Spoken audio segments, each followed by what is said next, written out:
el caso de las distocias pélvicas hablamos de la alteración del canal del parto, ¿no? El continente, que es la pelvis, ¿ya? Entonces vamos a clasificarlo así como la parte estática, ¿ya? La parte estática en la cual vamos a ver la estrechez del canal óseo, la llamada estrechez pélvica, o también por obstrucción del canal blando. Entonces, esta estática se debería hacer diagnóstico antes del trabajo de parto, ¿ah? Antes del trabajo de parto, con la evaluación. Y la otra es la llamada distocia dinámica propiamente, ¿ya? Dinámica, ¿por qué? Porque se hace el diagnóstico durante el trabajo de parto, o sea, intraparto. Y ahí tenemos la llamada desproporción cefalopélvica, ¿ya? Desproporción cefalopélvica.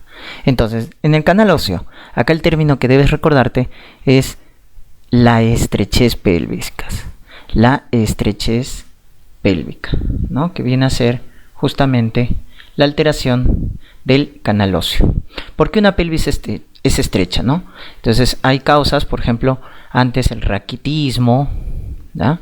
La osteomalacia causaban esto de acá, ¿no? Defectos congénitos, la poliomielitis, ¿ya? Causan estos trastornos. Una evaluación también que debemos hacer es la talla de la paciente, la talla de la gestante. La talla corta se asocia con pelvis estrecha, ¿no? Cuando es menos de 1.40 centímetros, ¿ya? Menos de 140 centímetros, la talla, menos de 1,40 m, entonces eso se asocia con pelvis estrecha. Y acá es importante que recuerden la definición. Entonces la definición es arriba, ¿no? Menos de 10, al medio menos de 9 y abajo menos de 8. Entonces arriba menos de 10, ¿quién? Conjugado obstétrico. Al medio el diámetro biciático y abajo el diámetro biisquiático. Ya está, eso es pelvis estrecha.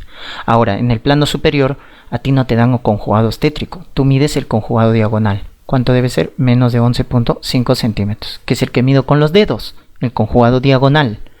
Entonces, esa es la definición de pelvis estrecha. Es importante que recuerden eso, ¿ya? Entonces, cuando hacemos un parto de prueba, cuando el obstétrico mide entre 9 y 10 centímetros, podemos hacer el llamado parto de prueba. O sea, intentar el parto vaginal. Pero cuando ya el obstétrico es menos de 9 centímetros, ya no.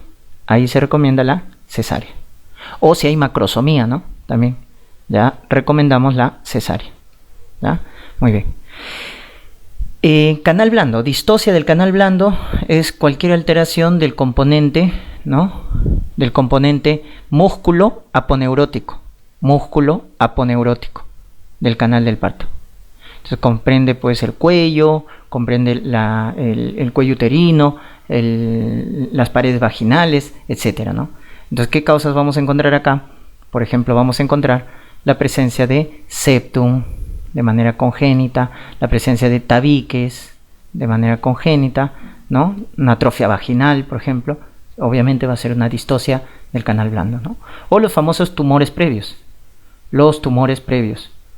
¿ya?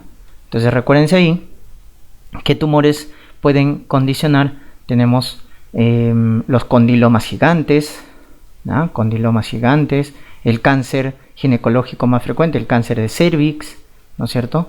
O un mioma, tumor benigno, mioma, ¿no? Recuerden la característica del mioma: cuando mide más de 5 centímetros, está ubicado en cuello o porción antero-inferior del cuerpo uterino, tiene antecedente de miomectomía o tiene RCU.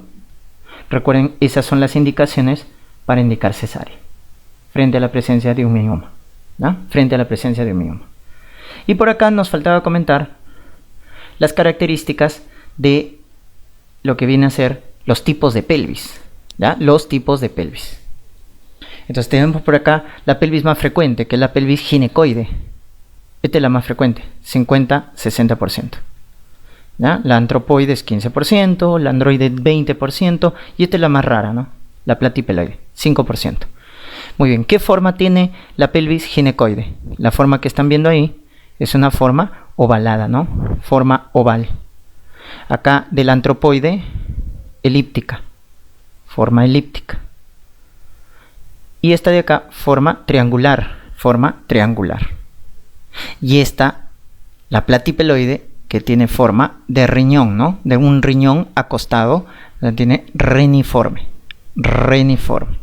Entonces, doctores, lo que estamos viendo acá es la clasificación de los tipos de pelvis llamadas de Calway y Molloy. ¿Ya?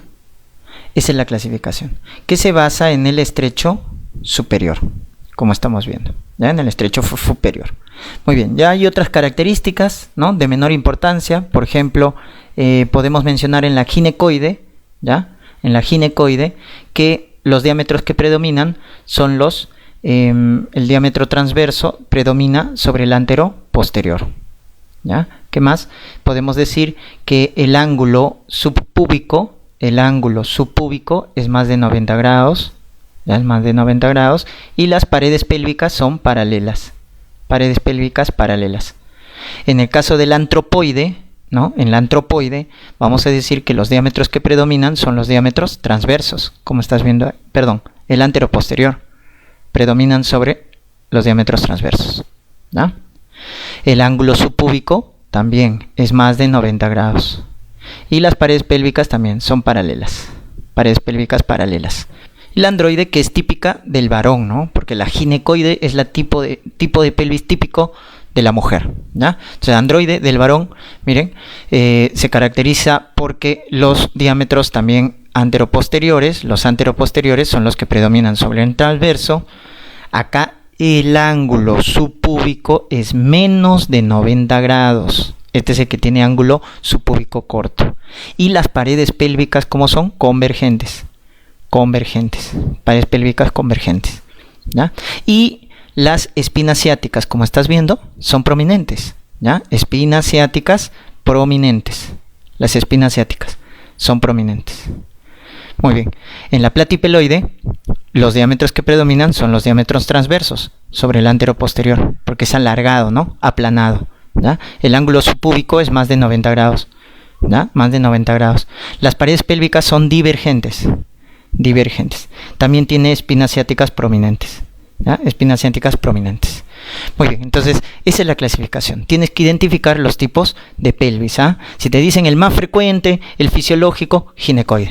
Ese es el más frecuente y el fisiológico. ¿Quién le sigue? La antropoide, ¿ya? Estos dos, recuérdense, esos dos sirven para un trabajo de parto normal. Favorecen el trabajo de parto normal. O sea, son eutóxicas. Eutóxicas. En cambio, si te hablan de la androide y de la platipeloide, estas no. Estas sí son distóxicas, ¿correcto? Son las más distóxicas. La androide y la peor de todos, la platipeloide.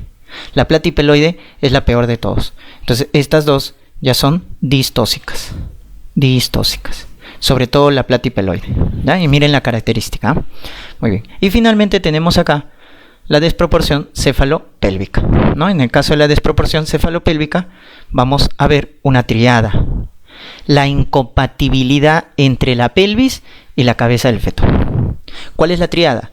Es un parto que se ha detenido, doctores. Les van a decir así. Y ya saben la definición de parto detenido, ¿no? Cuando en 2 horas no cambia la dilatación o cuando en 1 hora no baja la cabeza. No hay descenso de la cabeza.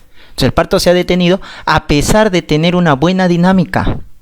La dinámica está normal o incluso aumentada. Entonces hay dinámica adecuada, el motor está bien, pero el parto se detiene, no progresa. Y la cabeza está flotante. La cabeza está flotante.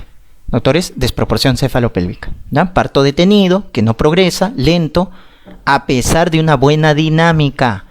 Esa es la diferencia con las hipodinamias, ¿no? Que hemos visto. ¿Ya? En la hipodinamia, la contracción está de mala calidad. Acá no, acá está bien. Y a pesar de eso, de que el motor está adecuado, no progresa el parto. Y cabeza flotante. Desproporción cefalopélvica, conducta cesárea. La conducta es cesárea.